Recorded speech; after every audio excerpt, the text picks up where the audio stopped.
Hi everyone! Ang lesson natin ngayon ay tungkol sa illustrating and translating direct variation. Quarter 2, Module 1.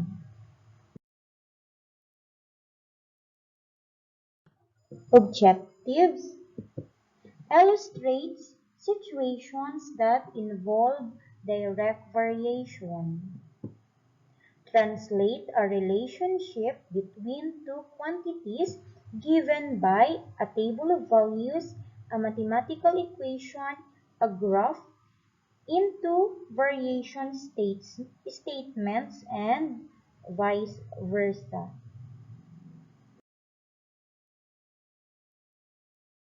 And there is direct variation whenever a situation produces pairs of numbers in which their ratio is constant. For two quantities, x and y, an increase in x causes an increase in y as well. Similarly, a decrease in x causes a decrease in y. So, pag tumaas ang x, dapat tataas rin ang y. Kapag bumaba ang x, dapat naman bababa ang y. Yun ang ibig sabihin ng direct variation. The statements y varies directly as x, y is directly proportional to x, and y is proportional to x may be translated mathematically as y equals k times x. So, eto. Saan na yun? Okay, ito. Where k is the constant of variation.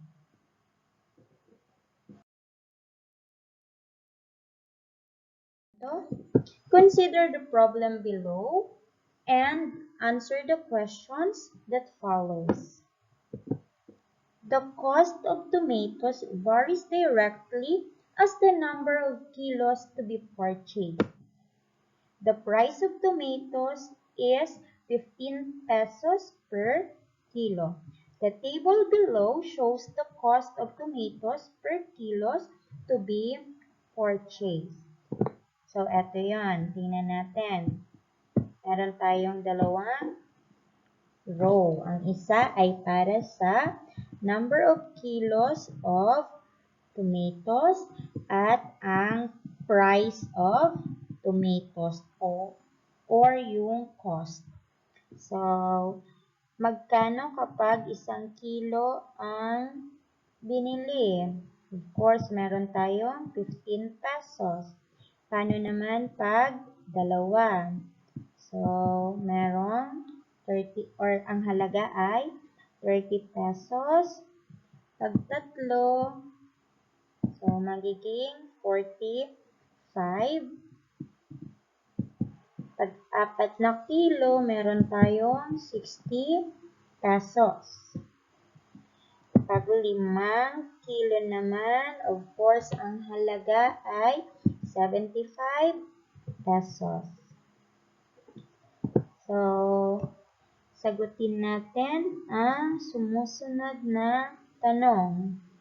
What are the quantities used in the problem? So, ang quantities na ginamit natin ay ito. Number of kilos of tomatoes and the cost or price of tomatoes. So, we have number of kilos of tomatoes and cost of tomatoes. Number 2, what happens to the price of tomatoes when the kilos of tomatoes to be purchased is doubled? Anong napansin nyo? So, kapag 1 kilo, ang price ay 15. Kapag dalawa, naging 30. So, ibig sabihin, kung ang kilos ay na-double, of course, ang price ay magiging double din. So, number 3, write a mathematical statement that will relate the two quantities, number of kilos of tomatoes and cost of tomato. So, how much will 6 kilos tomatoes cost? So, ito yung gagamitin natin. Number of kilos of tomatoes and cost of tomato. Anong mathematical statement ang pwedeng gamitin? So, we have this one. C equals 15 times N. Kung saan ang C ay cost of tomato and ang N naman ay number of kilos. Saan galing ang 15? Okay. Paano ba natin nakuha ang 15? Di ba sabi natin kanina merong constant. So, nakuha natin ang 15 mula sa 30 minus 15. Magkakaroon tayo ng 15. 45 minus 30, ang sagot ay 15. 60 minus 45, again, ang sagot ay 15. 75, ito, 75 minus 60.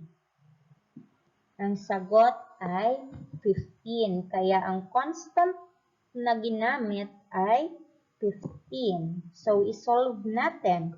Ang tanong, magkano ang babayaran kapag 6 na kilo ang binili? So, we will have C equals 15 times N. Ilang kilo ba? Diba sabi natin ang N ay number of kilos. So, ilang kilo ang kailangan or ang pinag-uusapan or ang bibilhin? We have 6. Ibig sabihin, papalitan ang N ng 6. Magkakaroon tayo ng C equals 15 times 6. Uulitin ko, ang 6 ay mula sa 6 kilos. So, i-multiply natin 15 times 6. So, we have 90. C equals 90. Ano ang ibig sabihin niyan? So, ibig sabihin, the 6 kilos tomatoes cost 90 pesos.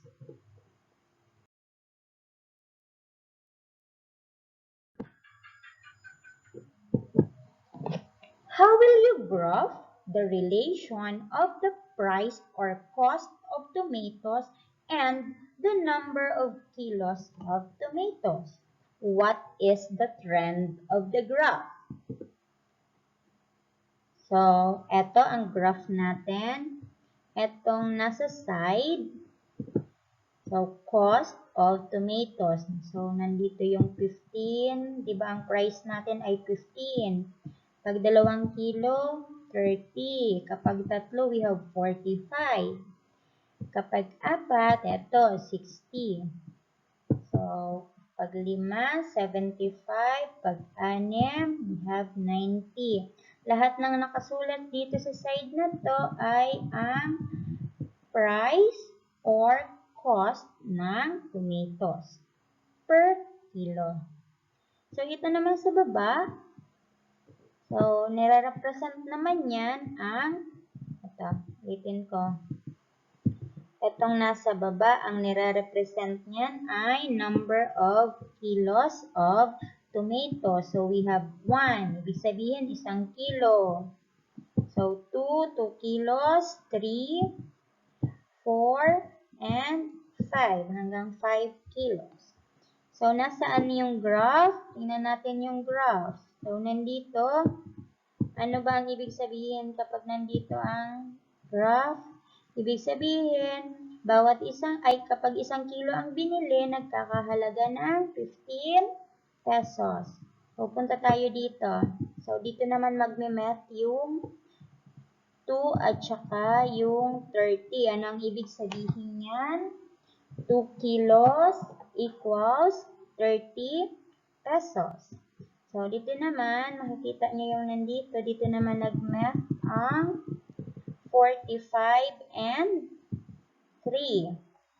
So, ibig sabihin, 3 kilos equals 45 pesos. So, yung 4 at saka yung 60. Diyan naman nag-met. Ayos na lang ng lines, isipin nyo, straight yan. So, ibig sabihin, 4 kilos equals 60 pesos. So, for 5 kilos, so, dito naman tayo, dito nag-met. So, we have 5 kilos equals 75, mali na, 75 pesos. So, ito yung graph ng given problem. Natin, relate the following quantities in order to create a direct variation. Translate mathematically the direct variation statement created. So, eto, ano nakikita niyo sa picture? So, nagpipinta. Lalaki na nagpipinta. Sige. So, anong pwede natin gamitin? For instance, ang given ay area to be painted. So, kung saan ang pwedeng gamitin na variables ay malaking letter A. So, yan given na. So, i-relate natin ngayon sa number of gallons of paint. Kung saan naman ang given ay denoted ng maliit na letter G. So, paano natin gagawan ng direct variation ang given na to? Area to be painted and number of gallons of paint. So, pwedeng ganito. The area A to be painted varies directly as the number of gallons G of paint. So, makikita nyo, yung word na ginamit ay varies directly as. Pwede ring the area A to be painted is directly proportional to the number of gallons G of paint. Another way, ito, pwede rin na ang gamitin ay the area A to be painted is proportional to. Nakikita nyo na. So, we have is proportional to the number of gallons G of paint. So, ano lang ba yung idinagdag natin? Ito lang. Maglalagay lang ng word na the sa unahan. Kung ano yung unang given, yun rin ang isusulat sa unahan. Pagkatapos, pwedeng maglagay ng varies directly or varies directly as or is directly proportional to at or pwede rin na is proportional to. Na, yun ang pwedeng isunod sa given na nauna. Then, followed by ito. So, the number of gallons of paint. Lalagyan rin ng the. Baka mahilo pa kayo. I-highlights natin yung mga idinagdag na word. Ulitin natin. Maglalagay ng the sa unahan ng given na words. Tapos, lalagyan ng varies directly as or is directly proportional to or is proportional to. Then, maglalagay ulit ng word na the bago kopyahin ang susunod na given. Paano naman natin ito ita-translate into mathematical statement? So, magkakaroon tayo ng A equals KG. So, saan galing ang A? Of course, sa unang given. So, maglalagay ng equals. Yung equals kasi, yan yung binabasa na varies directly or is directly proportional or pwede rin na ang basa ay is proportional to. Yung K, so lagi talaga siyang nakasulat kasi constant na yan. Yung maliit na G, galing naman sa pangalawang statement or given. So, ganyan lang po kasimple. Ulitin natin, A equals KG. Babasahin yan as the area to be painted varies directly as the number of gallons of paint. Or kahit alin dyan sa tatlo. Okay, proceed tayo sa susunod.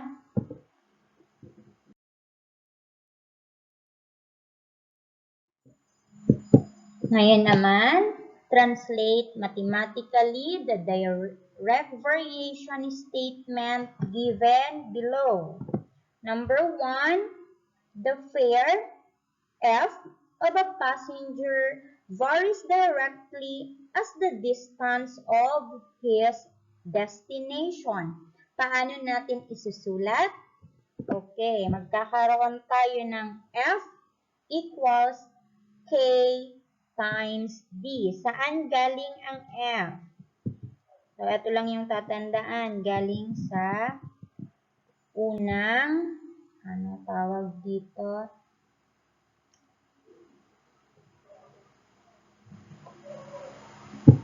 So, galing dito sa unahan, yung fare. Susunod naman, yung K. Yung K natin is constant nga. Then, followed by distance. Next, susunod. Next na susunod pa. The weight W of an object is directly proportional to its mass. So, isusulat naman natin siya as W equals Km. Saan galing yung W? Galing sa weight. Kung ano yung nasa unahan, yun yung gagamitin natin. Kapag malaki ang ibinigay na letters, dapat malaki rin ang gagamitin mo. So, equals K. Kasi, palagi po yan kasama dyan kasi constant. Saan galing yung M? Itong M, mula naman dito sa last na hinihingi. Number 3, the area of a triangle is proportional to its height, h. So, isusulat natin as A equals KH. Alin ang A? So, dito. Is proportional to, yan ang nagre-represent ng, or ang nire-represent yan ng equal sign. Yung K, constant. Again, yung H natin ay mula dito sa last part. Susunod, translate mathematically the direct variation graph and the table of values given below. For instance, meron tayong graph na to. So, distance and time ang kino-compare. Same lang dito sa table of values. We have time and distance. Paano natin ito isusulat into, or paano natin ito translate into mathematical statement? So, magkakaroon tayo ng D varies directly as T, or D equals K T, or K times T.